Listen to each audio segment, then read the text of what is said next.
Hello, ladies. Today I'm going to talk about every pregnant woman's absolute favorite topic and symptom of pregnancy, which would be stretch marks, because I feel like nothing says, I love you, Mom, thank you for carrying me in your body for 9 months and pushing me out into the world. I would be nowhere without you.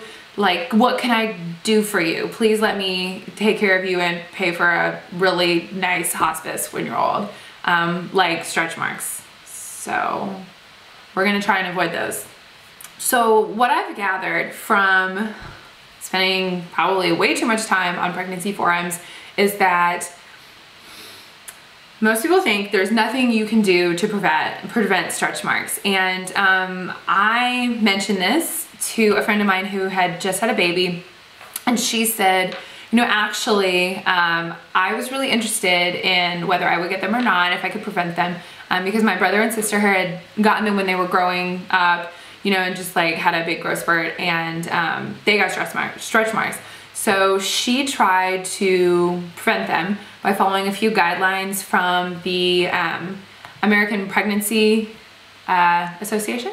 So she sent those to me and I started getting really interested. So this is obviously still a work in progress as my little peanut is cooking for like at least, you know, 4.5 more months. But I wanted to share with you guys what I'm using to hopefully prevent stretch marks. So there's a few like products and things that I'm using, as well as a few like tactics that I got from American Pregnancy Association that should help. So the first thing that I'm doing is trying not to gain like a ton of weight. And this to this point hasn't really been a problem because I have like absolutely no appetite. And when I feel hungry, I get really excited. It's, you know, I'm a food blogger and photographer.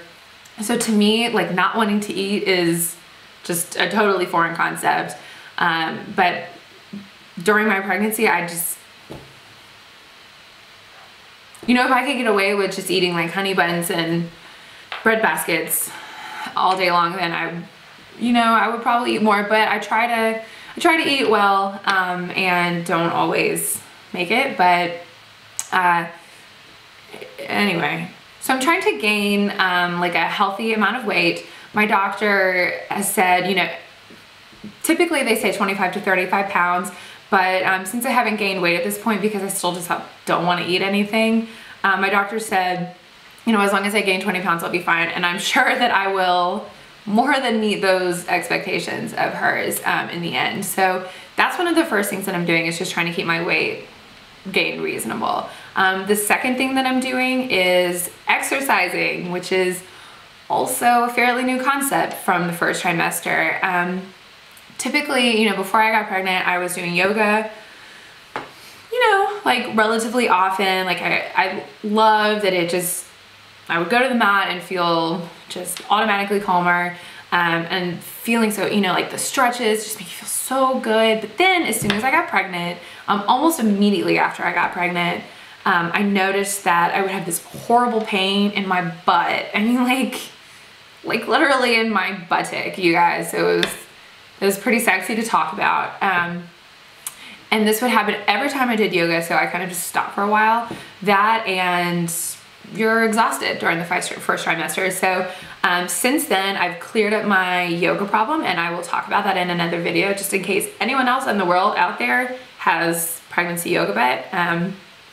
So since I've gotten a little more energy in the second trimester, I started doing prenatal yoga, and I subscribe to Daily Burn, which I actually really love. I do the like, you know, the dances with like Kiara Lachey, and I look so ridiculous because I mean, half the time I'm winded and I can't keep going, and then half the time I'm like really into it and I'm like, you know, doing the maraca arms like really hard, and it's pretty good. Anyway, so I'm exercising. So the American Pregnancy Association encourages you to exercise, which helps improve your circulation, and that will help keep skin elastic and able to stretch as it grows. So exercise during pregnancy, in addition to helping labor typically be shorter and a little less difficult, is what my doctor claims, it can help prevent stretch marks. So another thing that the American Pregnancy Association recommends is eating foods that are high in vitamin E, vitamin C, zinc, and silica.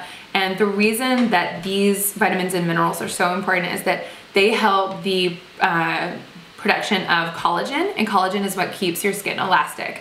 So it's a good idea to be eating these kind of foods anyway, because they come from whole foods, and they're just really useful for the growing baby and for the mama. So that would be another thing that the APA recommends. Now on to the 5 things that I'm using to help prevent stretch marks. Thing number 1, water.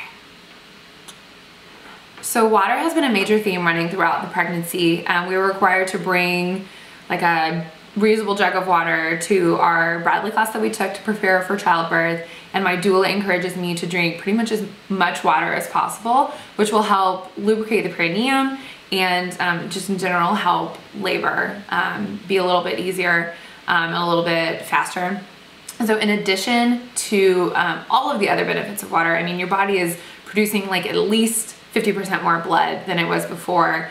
And if you're anything like me, I just drink water constantly, which leads to going to the bathroom constantly, even more constantly than you would be if you were just pregnant and not drinking anything. But it's overall worth the chips. So drinking plenty of water will actually help strengthen and renew your skin, which is absolutely critical for preventing stretch marks. Thing number 2, gelatin. So this is kind of a weirder thing than, you know, drinking water. We're currently using Great Lakes collagen hydrolysate, which is a powdered gelatin, and it dissolves in really any liquid, cold, hot, whatever, and it does not turn into a jelly like you would think happens with other gelatins. It's the green label can. The red label can actually will turn into a jelly. So we're using the green because it's super easy to supplement and it's really high in protein. So every serving has 11 grams of protein, and you're supposed to take it twice a day, which is 22 grams of protein. And when you're pregnant, you're supposed to be getting, you know, 80 to 100 grams of protein, which if you're like me and the breadbasket, it can be hard to do sometimes. So the reason behind taking the gelatin is it's essentially 100% collagen, and it helps your body renew the connective tissue, which includes skin. So, you know, eating foods that are high in like zinc and vitamin E can help your body produce collagen, but supplementing collagen is collagen. I'm kind of experimenting with this one. I think that it will really help my body keep my skin elastic, but it doesn't like advertise it on the can or anything. Either way, in addition to potentially helping prevent stretch marks, gelatin is excellent for you, and I would definitely recommend supplementing it in pregnancy. Thing number 3, coconut oil. So we're obsessed with coconut oil.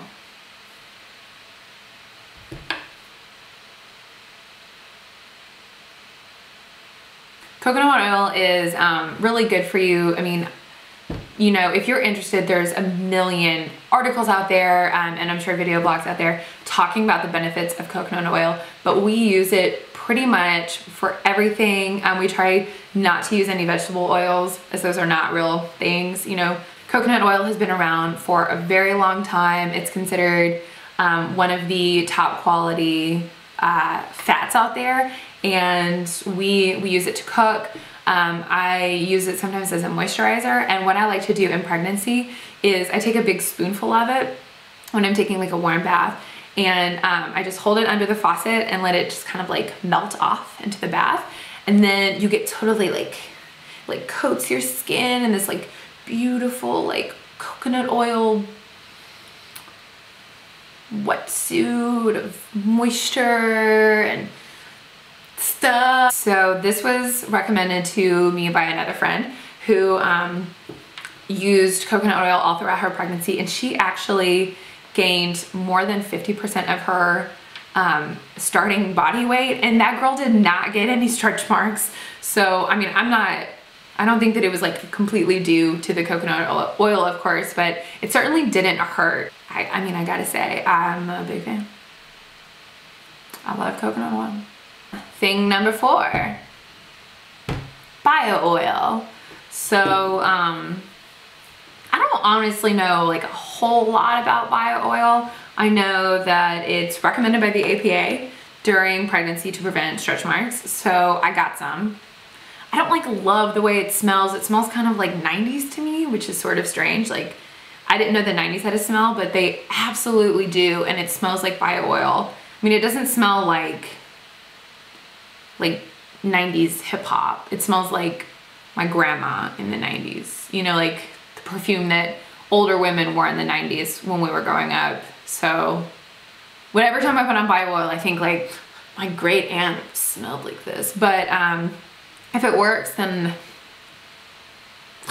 I'm okay with that. So this was recommended by a few people, and I'm gonna try it out, see if it works.